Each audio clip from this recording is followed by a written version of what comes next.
Hi, this is Laura Schopen of Laura Schopen Healing Arts. I'm really glad you're tuning in to my second video, and I'm going to talk about a really fun topic.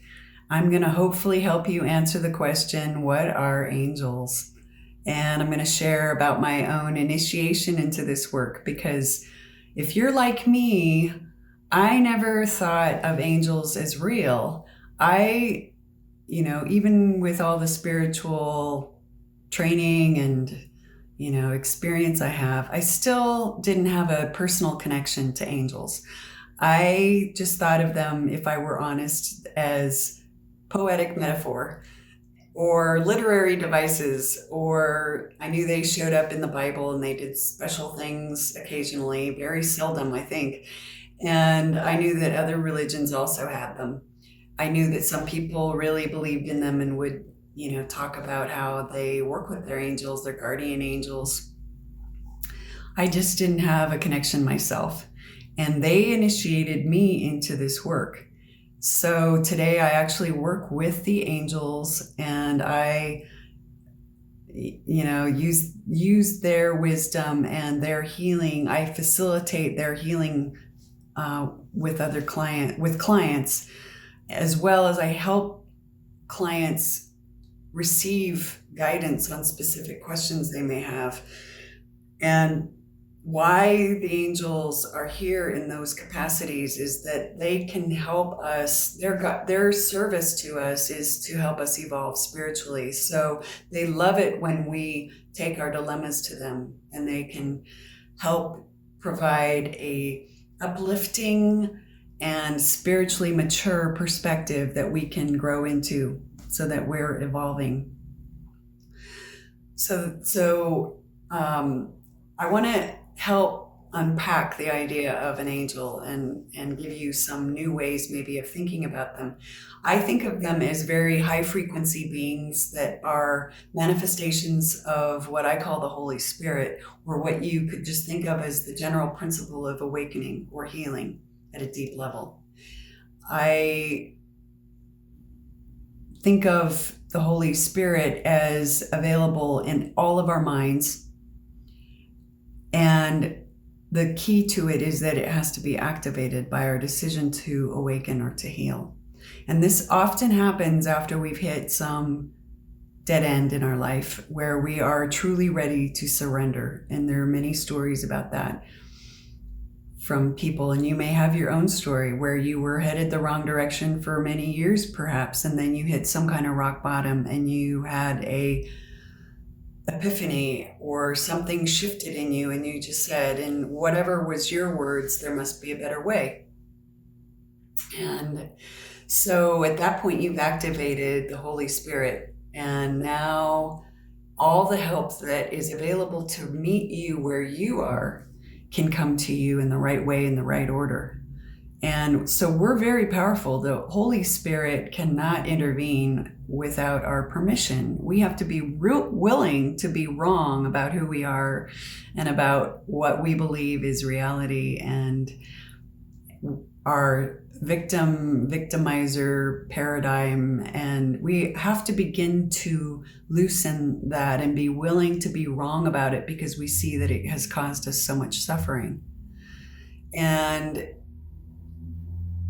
so once we have come to that humble surrender and activated that principle in our life, then the Holy Spirit takes all the forms that are available and uses them for a new purpose to wake us up. So the ego in us used all these forms and relationships to perpetuate itself, its illusional self.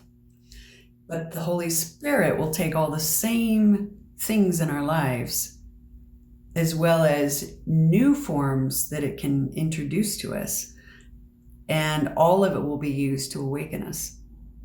I know these are really big ideas for most of you, and I'm going to talk more about all of this, I'm sure, as we journey together in these videos.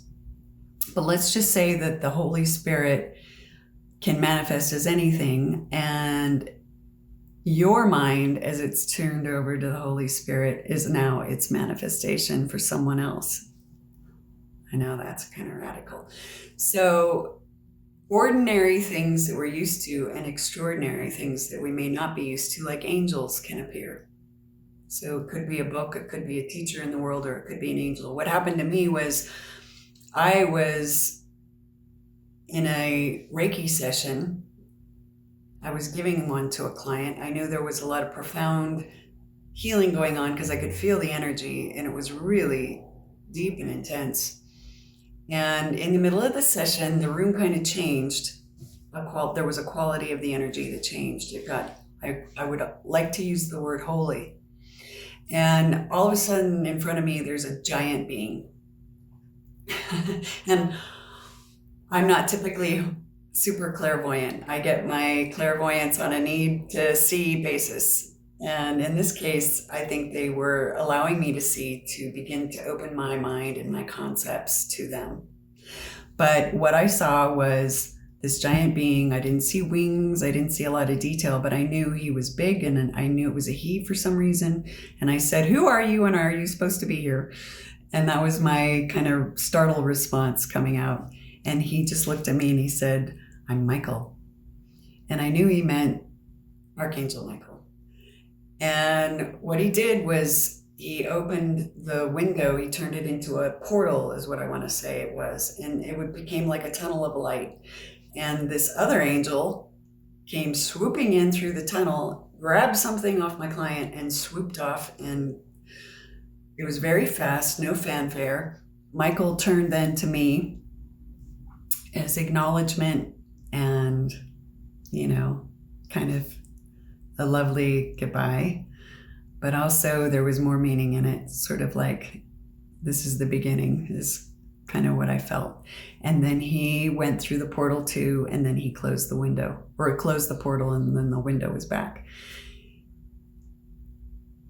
It was very fast, it was very specific. And what happened is that in our debrief, my client experienced something profound.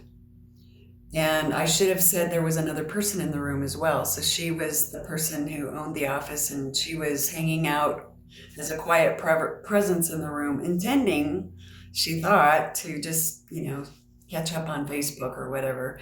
But instead, she had her eyes closed too, because she was also receiving a healing. And both of them experienced this big shadow coming over the room, and they thought maybe that there had been a cloud that had crossed over the sun, and that that was what they saw as the shift in the light. But as we talked, they both realized, and we all realized, that was their experience of when the window went away and the portal opened up. A lot of what we experience isn't, we can't put it into words. A lot of it is subconscious even. We don't have a conscious awareness of what happened. But I know for my client, his life began to change in a much more easy fashion. He had been somebody who had struggled for years with a lot of darkness. And he had already made a decision, that decision that I spoke about, to change his life, but he was still having a lot of challenges and struggles. After that session, things began to happen easier for him, and healing began to take on a new, more productive, effortless sort of quality. What I believe happened is that the angels were responding to him and his dedication, or his decision, and that humble surrender. That's what makes us available to grace. And they were able to come in and take something that had parasitically attached to him when he was vulnerable and hanging out in bad places. And I don't want you to be afraid of this idea of attachments. I'll talk about them later in another video, but think of them as bacteria or viruses or something like our bodies will carry. And, when that happens and we get sick, if we're wise, we can ask ourselves, is there something I need to do to become stronger and healthier? And that's really what the entities that attach to us are helping us with. And it's an evolutionary thing, and they are showing us where we are vulnerable and where we really need to heal. So that was my initiation. I knew after that I needed to know more, and I began to take classes, and I began to have more intentional work with them. And now I do healing sessions with people, and I do card reading sessions with people. And the impact of these sessions can be really profound. And I also now have monthly Reiki angel experiences, and I host them on Zoom. That anybody is welcome to come. And my next one is on June 26th at 3:00 Pacific time. And I'll include some information when I post the video on how to register. And they are a way we can get together in the field. That's what I say. We're all connected at a level of energy. And they give me themes for these sessions, and I live the theme first. I'm the guinea pig, and I can tell you that beginning in May, actually, and now into June, I've been living the theme for this next coming episode or this next coming event. And it's been very profound for me, and it's really helped clear out my channel. And I mean, my being to be a channel. And we're all channeling, by the way. We're either channeling fear or we're channeling love. And I don't mean Hallmark, I mean truth. So we're all here to, like St. Francis said, become an instrument of your peace. Think of yourself as the flute that the spirit is creating, crafting, hollowing you out to play, right? And then you can't help but touch others just by being who you are, your presence.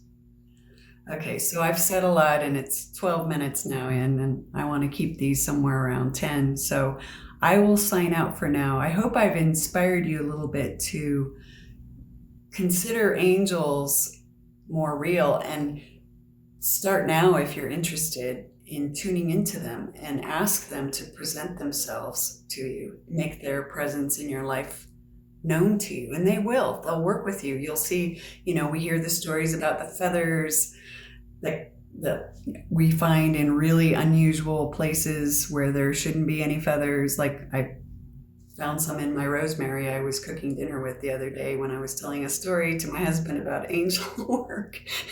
There was kind of, a little wink, There are many ways they can get through to us in our dreams. And I know one person, he has an agreement, hey, wake me up, and if I'm supposed to know what you're talking about, then show me a time on the clock that I know is an angel number, and that happens, and then he's really aware of what's going on. So you can work with them, and they're fun, and it's not all serious with angels. They will lighten your heart and open you to humor and joy. And so I'll leave it at that for now. I want you to know, no matter what you're facing in your life, no matter what feelings are with you or what problems seem to be challenging you, you are never alone. You are surrounded by divine helpers, no matter if you know it or not. And you only need to be open, to be willing to be maybe wrong about something that you were so convinced was true, that was also causing you suffering, and to be willing to receive their love. You are deeply loved. So with that, I'll say goodbye for now, and I hope you will like and subscribe and share and all that good stuff, and I'll see you next time.